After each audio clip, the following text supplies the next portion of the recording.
Handicap field, stand set and ready. 1400. Bohemian Diamond favourite. They're off and they're racing. Corn Cob from the inside, the first to hit the ground over Profit Pocket, Sun Bronzed. Busac coming over quickly to sit outside of Pull the Trigger, a length and a half, Tony's Spirit. Then Date with the Devil on the inside of Belle Journey. Why Me, Bohemian Diamond all well back in the field with Dialing and Mystical Man. Out by the 1,000 metres they go. Corn Cob. It steadied up the ship and led the way. Profit Pocket running second, a length and a half to Sun Bronzed with a tendency to throw its head around a little back there in a muddling speed now. Over on the inside, Pull the Trigger, a length and a half behind them to Busac. On the rails, Date with the Devil. After one, Tony's Spirit. Then Why Me, Belle Journey. The favourite well back in the field, conceding the leader, Corn Cob, the best part of 8-9 lengths at this stage with 600 to go. Bohemian Diamonds outside of Mystical Man, and Dialing drops out to last, but Corn Cob will bring them for home. At the 450 metre mark, it's Corn Cob for Campbell, 3/4 Profit Pocket off the bridle. Back on the inside, the grey, Pull the Trigger tracking through well from Sun Bronzed, and then Busac, Date with the Devil, Belle Journey. Bohemian Diamond still 6 lengths off the leader. Corn Cob, Profit Pocket, Corn Cob in front. From Profit Pocket, Pull the Trigger, Sun Bronzed on the outside. Profit Pocket got the head in front. Pull the Trigger though is starting to cut the margin. Profit Pocket, Pull the Trigger, Pull the Trigger, Pull the Trigger. I thought right in the nick of time might have won. Pull the Trigger, possibly a nose. 2 on the inside, Profit Pocket, and close up, Sun Bronzed. Right behind them, Corn Cob and Date with the Devil, Tony's Spirit, followed further back behind those to Why Me, Mystical Man, Belle Journey, Bohemian Diamond pulling up quickly, and back there last is Dialing. Waiting for the numbers. Pull the Trigger, lunging at Profit Pocket. Pull the Trigger, Profit Pocket together at the end of the 1,400 metres. Heads are up, heads are down. It's a tight go. I thought it was the grey, a lip, Profit Pocket, but we wait for the numbers. They're yet to be displayed. Sun Bronzed, close up. Waiting on the numbers. Very tight finish. A very, very tight finish indeed. It's a dead heat. It's a dead heat between Profit Pocket and Pull the Trigger.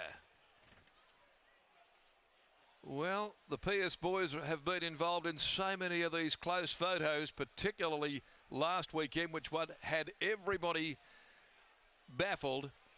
And it looked as though Pull the Trigger had just got there, but Profit Pocket back on the inside gets another dive and makes it a dead heat in this circumstance. No numbers in the frame or on the board at this stage, but it is a dead heat between Profit Pocket and Pull the Trigger, numbers 6 and 10.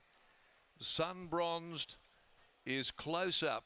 Third, we wait for the other numbers to come through. Corn Cob, Date with the Devil, not far from those.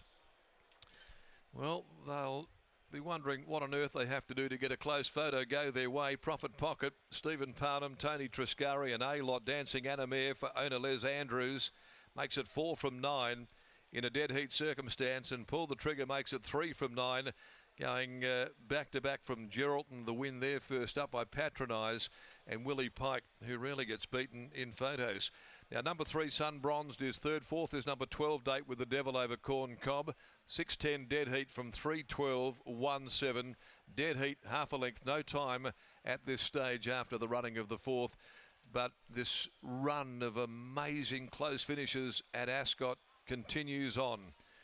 And photos that certainly leave punters sometimes scratching their heads. The next event, the C Corp Handicap, 5 pin deep. The scratching, 10 will go, over 1,000 at 3:14. Lockie Taylor's down there in the yard. He's with Tony Triscari at the moment. The PS boys, no doubt, to catch up with in a few moments' time, but they'd be wondering what they have to do to have a photo go their way and see if they can't steal one every now and then. Here's Dan coming across to join Tony. Thanks, Darren. If you're watching Racing WA TV, we'll go to the third at Leinster as they begin to join the line. But back here at Ascot, a photo finish. It was tight. It looked like Pull the Trigger may have won late, but I suppose you take that, Tony. I certainly do, Lockie. I certainly do. Yep. Huge effort, first up, 14. She's just a brave girl, yeah. Run a great race. How's she progressed since we saw her last campaign? Oh, look, she's really come on. She's light framed horse, but she's put on 20 kilos since the last prep, and she's really come to hand well this time. Do you mind sharing a race with the Pierce brothers? Not at all, mate. They're winning plenty. I don't mind joining in. Well done. Good on you. There's Tony Triscari as I now make my way towards Dan Pierce. Dan, pull the trigger. I must admit live, I really thought he had got that bob. Well, it was a bit like Decoration last week, but we ran second with Decoration, so I guess we're getting closer. Pull the trigger. He was impressive at Geraldton. What is this horse's ceiling? Not sure. He's had a few respiratory issues. He's had a throat surgery, and so we've had to work through that. He won well at Geraldton, but it was only a week race, so we sort of took that and moved forward. But yeah, look, I thought that was pretty impressive there. Big team of horses in today. Who's the best of the rest from the Pierce brothers? Richenko will be our best moving forward. Looking forward to seeing him back at the races once again. Well done here. Thank you. There's Dan Pierce with a word on Pull the Trigger. Back-to-back wins to begin his campaign, and Scott, I certainly thought that Pull the Trigger had saluted, but great effort from Profit Pocket first up here today. That's a tough effort late. It certainly is, and if you were having live betting on the photo, Lockie, I'm sure most people would have gone Team W Pike. On the line, I thought the grey got there, but Willie Pike's weighed in on one set of scales, Stevie Parnham's weighed in on a different set, and they're halfway through this race at Leinster, so we'll turn our focus to that.